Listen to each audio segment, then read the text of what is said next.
Programa ricardo-olandini.net. Oferecimento Safe Web, segurança da informação. Exatron, produtos inteligentes. Finger Móveis Planejados, o design europeu com a precisão alemã. E Restaurante Prince. Apoio D1 Telecom, a internet mais rápida do estado. E Publivar On.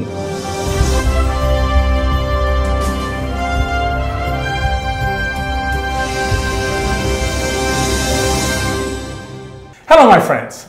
Today in the ricardo-olandini.net program, we are going to speak about the importance of foreign languages in our personal and professional relations. Soon, my longtime friend, teacher and professor Roberto Henry Ebelt will be with us.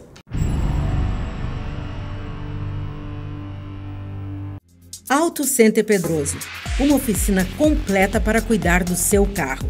Manutenção corretiva e preventiva para veículos e utilitários de todas as marcas nacionais e importados.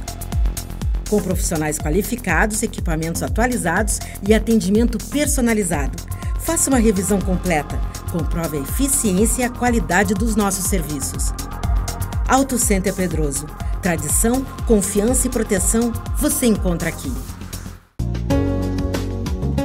Há mais de 50 anos, o restaurante Prince oferece a seus clientes o original sanduíche aberto, os filés à milanesa, recheado, grelhado, com molho de nata, acebolado ou alho e óleo. Aberto nas noites de segunda a sábado, é perfeito para o happy hour e jantares entre amigos e família. Restaurante Prince, Dom Pedro II, 1469. O endereço pode parecer novo, mas a mostarda continua muito forte.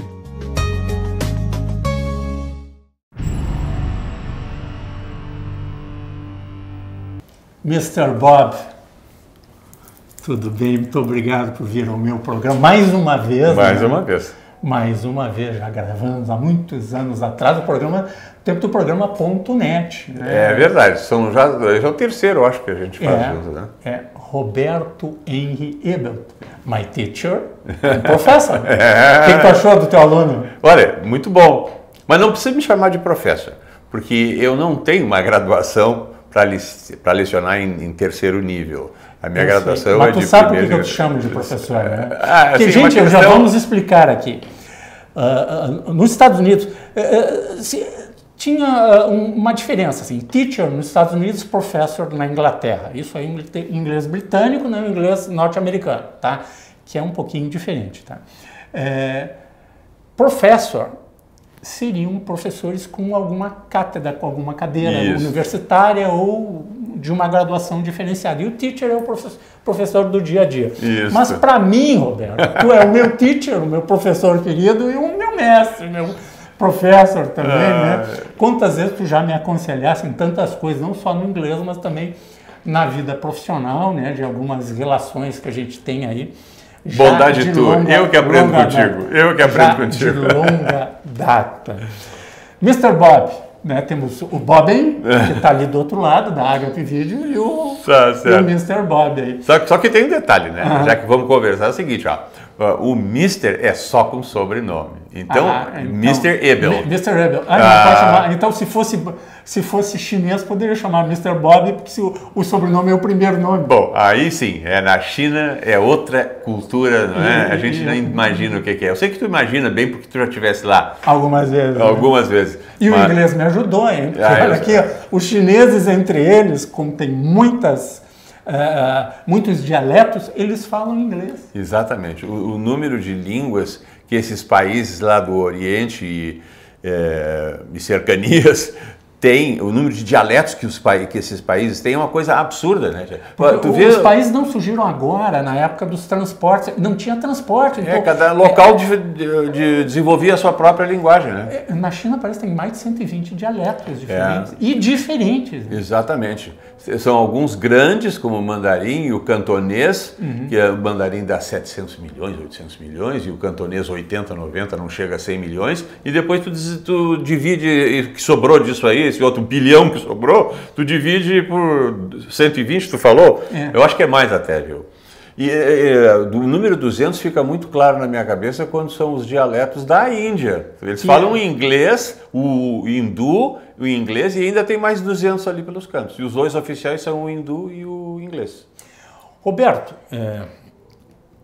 falar um pouquinho da história da língua internacional. Tem gente que não sabe que o árabe, sim, o árabe foi uma língua internacional. Quando os árabes dominaram a Península Ibérica, né, as primeiras universidades no mundo eram árabes, e na Europa, as universidades que surgiram, principalmente na Espanha e na França, tiveram origem dos cientistas árabes. Os números arábicos da matemática veio de quem? Dos árabes que pegaram os números arábicos que não são árabes, são hindus. Eles trouxeram da Índia e fizeram um upgrade e transformaram aquela maneira, lá pelo século X, né, depois de Cristo, de fazer cálculos, porque fazer cálculo com o sistema romano, o sistema romano era um horror. Então, árabe, depois veio o latim, depois veio o francês e o inglês. Eu estou falando as línguas internacionais da diplomacia mundial, ou seja, a língua padrão mundial. Hoje, queira ou não queira, tu te lembra que nós éramos um pouquinho mais jovens, logo depois da Segunda Guerra Mundial, o japonês vai tomar. Eles invadiram os Estados Unidos, vai tomar conta, tem que aprender japonês, que coisa nenhuma. Eles aprenderam inglês, todos aprenderam inglês. Tu vai na Alemanha, todo mundo fala inglês. Aquela lenda de que o francês não gosta de falar inglês, gente, ele não gosta da arrogância do americano. Mas ele fala inglês. Mas eles falam inglês. Eu fui lá, eu pedia desculpas, que eu não sabia mais falar francês, né? Mas assim, não sou eu o entrevistado. Roberto, eu gostaria que tu contasse um pouquinho da tua história, como é que tu virou professor de inglês, profissional da área de inglês, a escola do Roberto, e depois, no segunda parte do programa, vou falar do inglês empresarial, do inglês para as pessoas, e o que tu está fazendo hoje lá na tua escola com a tua família.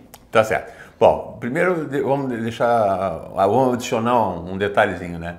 A palavra zero, que é um conceito muito interessante, né? Não existia zero. Pois é um conceito, nos latinos, né? Era do 1 ao 9. Do 1 ao... exatamente. Aí o que tu vai fazer ali? Fazer uma contagem, uma multiplicação. Imagina uma multiplicação com números romanos, como é que tu vai fazer a contagem do estoque? É um horror, né? Aí o conceito de zero, a nulidade, a inexistência é um conceito abstrato. Sim. Isso foram os indianos. Sim. E eles criaram eles tinham uma palavra para isso que era cifra, semelhante à cifra, né, no idioma antigo deles.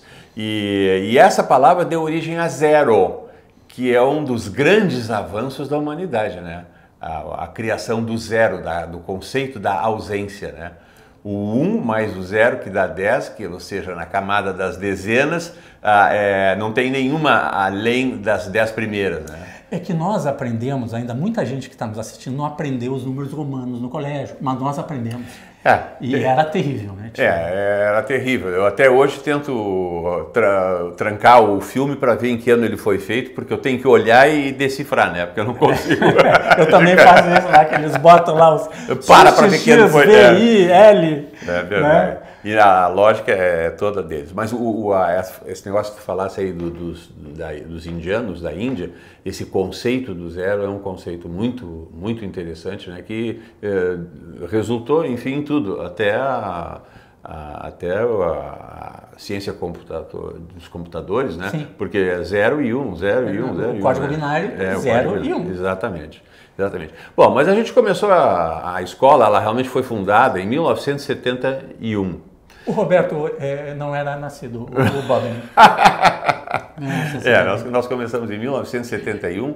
Foi o ano também que eu lancei meu primeiro livro, Testes de Inglês para Vestibulares, né? Que eu trabalhava naquela época no pré-vestibular Mauá. Sinal é uma honra, até hoje eu tenho um amigo querido que era um dos donos do Mauá, que é o professor Azevedo, e até hoje mantenho relação com ele, de vez em quando, agora já faz algum tempo que eu não o vejo, e eu me sinto orgulhoso de ter trabalhado no curso mais famoso entre, vamos dizer assim, não, relativo ao tamanho da cidade de Porto Alegre, né? O curso pré-vestibular mais famoso da época, o mais importante da época. Tinha um comercial, Mauá é Mauá.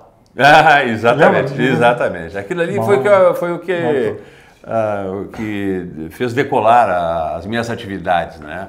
No campo do inglês. 1971. 1971. Embora eu já tivesse começado com o grande mestre Moacir Acuy, que é a quem eu dedico também o meu livro, O que você deve saber antes de estudar inglês, pois foi ele que, mais do que a PUC, me ensinou como ensinar inglês. Tu nascesse aonde, Roberto? Nasci em Pelotas. Nasceu em Pelotas. E em 43. Quando a tua família veio para cá? O meu pai nasceu numa cidade que era de cultura alemã, Danzig, que depois foi arrasada pelos russos no fim da Segunda Guerra Mundial e, de acordo com os tratados da época, ela passou a pertencer à Polônia. Então hoje é um porto famoso da Polônia chamado Danzig. Então meu pai veio de Danzig em 1932, a minha mãe nasceu em Pelotas de uma família alemã também, eles se casaram em Porto Alegre, mas foram morar em Pelotas.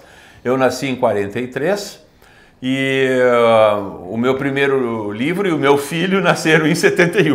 Então 71 foi um ano bem... Primeiro livro produtivo, livro e filho, né? E casualmente foi no mesmo dia. Chegou da gráfica no mesmo dia em que o filho chegou. Que legal, que bacana. Isso aí. Bom, mas aí eu comecei a trabalhar, realmente esse desenvolvimento de ensinar inglês, porque o fato, muitas pessoas acham que falar um idioma o capacita a ensinar o idioma. Isso não é verdade. E eu também pensava assim, tanto é que eu trabalhei durante 2 anos em Santos com um americano que não falava uma palavra de português. E então eu era o intérprete dele, eu já falava razoavelmente bem inglês, eu tive excelentes professores de inglês, tanto no Sinodal quanto no Farroupilha, e eu gostava, então eu fui trabalhar com esse americano e tive 2 anos de constante trabalho em inglês, então aí eu aprendi inglês. Quando eu voltei, fui direto no IASD, quando eu voltei desse trabalho voluntário lá em Santos, eu voltei e fui direto ao IASD e comecei a trabalhar no IASD. Como professor? Sim, aí eu fui treinado. Para ser professor pelo professor Moacir Acuy, que é o meu guru, já falecido. E aí quando eu já sabia tudo sobre isso, aí eu fui fazer um curso na PUC para sacramentar o que eu já tinha aprendido na prática com o professor Moacir Acuy. Então eu sou formado pela PUC, mas a minha formação... Fizesse letras? Letras, exatamente. Inglês especificamente. Mas o meu grande mestre foi o professor Moacir Acuy. E ele, na época, foi convidado para dar aula no Mauá, dar aulas de inglês no Mauá. Mas o negócio dele era outro, era treinar professores, não era dar aula. Dar aula para alunos. Aí como ele gostava muito de mim, eu acho que eu era um bom professor já naquela época, eu era apaixonado. E ele te indicou lá? Ele me indicou. E eu com 23 anos, tio, eu fui dar aula no curso mais importante do Brasil. Mauá. Mauá. E enfrentando 100, 200 alunos, né? Que às vezes eram meio brincalhões. Então eu tive... bom, a primeira vez que eu fui um psicólogo foi quando eu me senti incapaz diante de 200 alunos, né? Mas eu tive gente famosíssima com meus alunos. Nós vamos então fazer um rápido intervalo e voltar depois, vamos falar um pouquinho sobre o inglês na vida profissional, individual, dos indivíduos também, né? E a vida do inglês para empresas, que sem o inglês a gente começa a ficar fora do mercado. Nós já voltamos.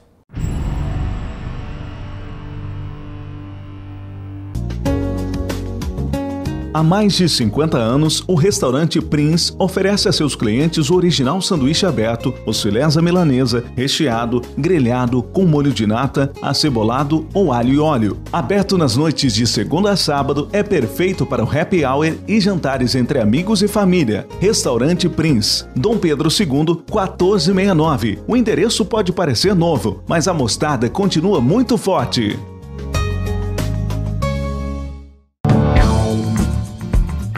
Oi, sou Jean Carlos Santos, diretor e presidente da Datacentrix. Somos uma empresa de cloud computing, especializado em servidor corporativo na nuvem. Nosso telefone é 51 30 21 0300 e nosso site www.datacentrix.com.br. É um prazer atendê-lo, será um prazer atender os novos amigos e clientes.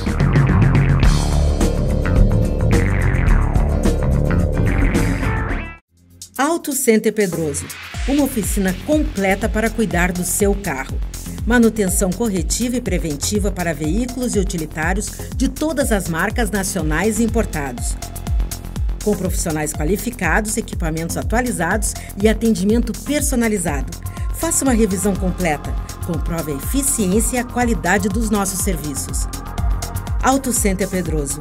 Tradição, confiança e proteção você encontra aqui.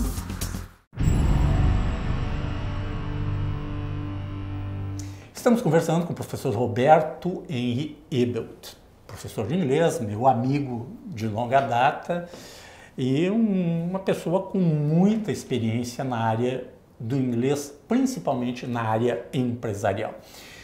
Roberto, a gente não pode imaginar hoje, no mundo moderno, o pessoal não saber inglês. Os jovens hoje, muitos deles que já começam a navegar pelo mundo lá no seu smartphone, na televisão, o meu filho pequenininho, ele já gostava, ele mudava lá e botava em inglês a legenda. E botava a legenda para ver, e daqui a pouco já tirava a legenda. E agora sabe o que ele está fazendo? Volta e meia eu entro lá no meu Netflix, eu digo, opa, peraí, o que está aqui em polonês? Ele está escutando em inglês e vendo a legenda em polonês, ele está tentando aprender polonês, que ele está lá na Polônia graças ao seu inglês. Roberto, como é que é essa vida? Como é que faz para as pessoas se conscientizarem definitivamente e o poder público e os pais e as pessoas entenderem que tem que aprender inglês? Eu começo dizendo o seguinte... Está mais fácil hoje do que era lá em 71? Não, as pessoas compreendem mais. Apesar de que naquela época havia uma boa conscientização. Quando eu comecei em 1966, havia um bom investimento. As empresas estavam cientes de que tinham que investir nos seus funcionários. E havia muitos cursos. Tanto é que naquela época eu logo comecei a trabalhar com empresas, né, no tempo do IASG ainda, né, no tempo do saudoso Sonilton Alves, do Moacir Acui. Eu trabalhava atendendo as empresas, e nós tínhamos muitas empresas, trabalhei muitos anos na Varig, etc. Havia uma conscientização das empresas de que tinham que treinar os seus funcionários em inglês. Isso acabou. Hoje em dia, a empresa não paga mais curso de inglês para ninguém. O camarada, para começar, só é admitido se já sabe inglês. Né? Então, quem tem que se preocupar com o assunto não é mais a empresa. A empresa somente testa ele para ver se ele sabe, se ele é capaz de se expressar em inglês.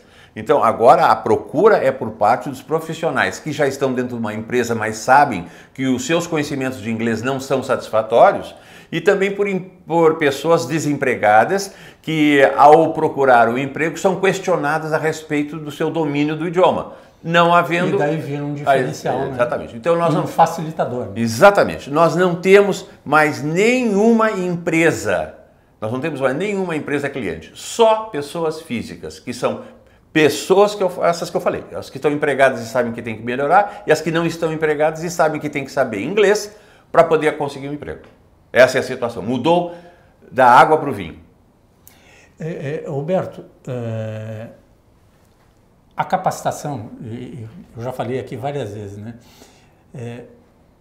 Hoje, no mercado brasileiro, tem trocentas vagas na área de engenharia, na área de sistemas, de informática, em tantas outras áreas que estão abertas.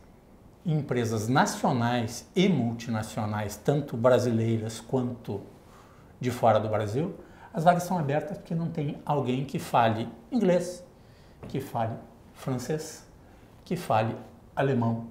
Ficar nessas três línguas, entre elas, eu te diria mais próximas de nós, porque todo brasileiro acha que fala espanhol, especialmente o gaúcho, né? Duela quem duela, já diria o presidente caçado Fernando Collor. Né? Exato. Um muito amigo do Luiz Inácio. Né? Viraram amigos, que coisa estranha isso. Impressionante, né, o que a política faz. Faz nesse país. Mas vamos lá, os dois abraçados, Maluf, Lula, Collor, né? Agora, já que tu puxasse o assunto de política, eu devo dizer o seguinte, ó, a diferença entre o ano de 2018 e os 6 meses de 2019 é uma diferença assim indescritível. A procura por cursos agora, que as pessoas notaram que o país está voltando, que a locomotiva chamada Brasil está aos poucos voltando para os trilhos, a procura tem sido incrível.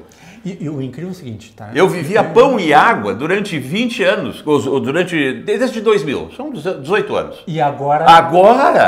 Agora a coisa está modificando. Agora, o gaúcho tem que se aligerar na coisa, tá? Porque São Paulo e Rio, desde janeiro, estão correndo feito louco. Aqui as empresas, será que aquela fumaça, será que é mesmo? Será que está correndo o negócio? Estão olhando para... Aqui a gente é meio devagar, né? É verdade. Mas infelizmente é verdade. No inglês, no curso, tu até falasse para mim por telefone, né? Que o pessoal começou a procurar a escola de novo. Exatamente. O meu campo de trabalho é especificamente profissionais, né? Nós trabalhamos apenas com aulas particulares, cursos individuais, voltados para necessidades específicas que o aluno nos relata.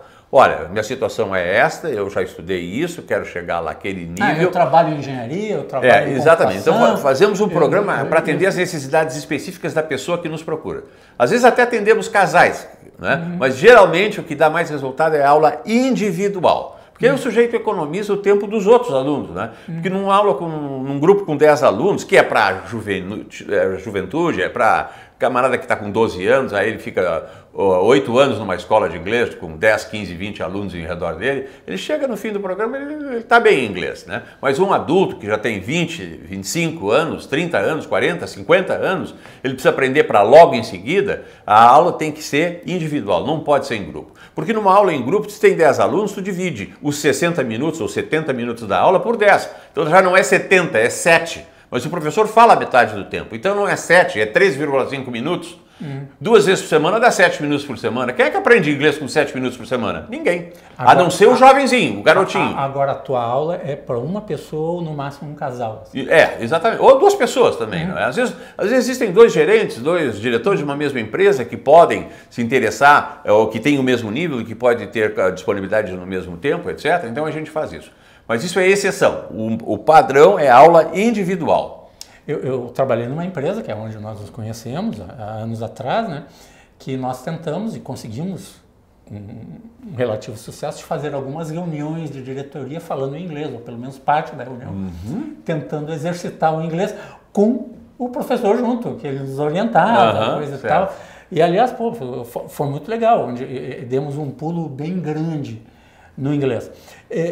Essa importância, essa lacuna que tem, e é uma crítica que eu faço, hoje nós não temos mais, como tínhamos, como estudamos. Eu cheguei a pegar um ano de latim. Eu também. Tá. Eu peguei 4 anos. Daí eu cheguei a estudar no Colégio Rosário, tinha inglês e francês. Eram 2 aulas de inglês e 2 aulas de francês por semana. Eram 2 línguas estrangeiras que se estudavam. Tá? E no 3º grau, na faculdade, gente, o pessoal... Bom, o que tem de profissional que não sabe escrever português, né? Então, a crítica que eu faço é para nós ir para o encerramento do nosso programa aqui. A Universidade Brasileira e o 2º grau não foca mais em nenhuma língua estrangeira da maneira que tem que ser. No mínimo 2 línguas, tu vai em qualquer país desenvolvido do mundo, eles estudam não só a língua nativa, mas como 2 de fora, tá? E estudam mesmo. E no 3º grau, como é que tu admite uma escola de engenharia tu não ter no curso inglês? É ruim como é que isso tu aí. vê isso Mas aí? o fato é o seguinte, é que essa obrigação de aprender um 2º idioma, ela cai no período pré-universitário. Antes do sujeito ir para a universidade, o sujeito tem que aprender inglês. Essa é a época. E se ele enfrentar uma faculdade sem inglês, ele vai ter dificuldades. Aí então ele tem que aproveitar essa oportunidade. Passado esse tempo, é tudo com ele tem que aprender sozinho, porque ele não vai conseguir emprego. Não é? Se o camarada O tem mercado curso... está dizendo isso para ele. Exatamente.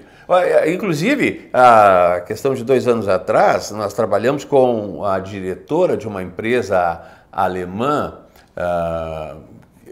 que produz matéria-prima para a produção de janelas à prova de som e de intempéries e coisas assim.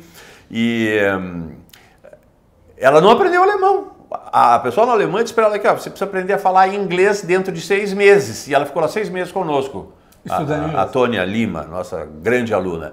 E ela aprendeu inglês e resolveu, e eles não pediram para ela aprender alemão. Por quê? Porque alemão é muito diferente da nossa estrutura, que não é latina. Português não tem uma estrutura latina. Embora a gente seja um idioma latino, a nossa estrutura não é latina. Nós não temos declinações. Não é? Inglês não tem declinação, alemão tem declinação. Então, alemão é parecido com o latim em termos de gramática, mas mais parecido com o português é o inglês. Então, não pediram para ela estudar alemão. Não, vai estudar inglês. E agora ela dirige não só o Brasil, mas a Argentina e outros países da América do Sul e do Caribe também, falando inglês. Nada de alemão, mas e se reporta em inglês para os alemães. Para quem não conhece, né?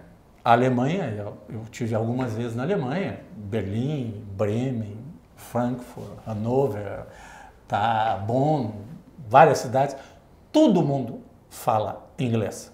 Da criancinha até a pessoa mais velha. E, aliás, os canais de rádio e televisão tem em alemão e tem em inglês. Deutsche Welle em inglês, Deutsche Welle em português. Roberto Henry Ebelt, quem quiser entrar em contato contigo, qual é o telefone da escola? 3222-3144. Tchê, muito obrigado mais uma vez. Eu que agradeço. Foi muito bom falar contigo. Conversamos pelo Facebook, pela internet, WhatsApp, tudo e...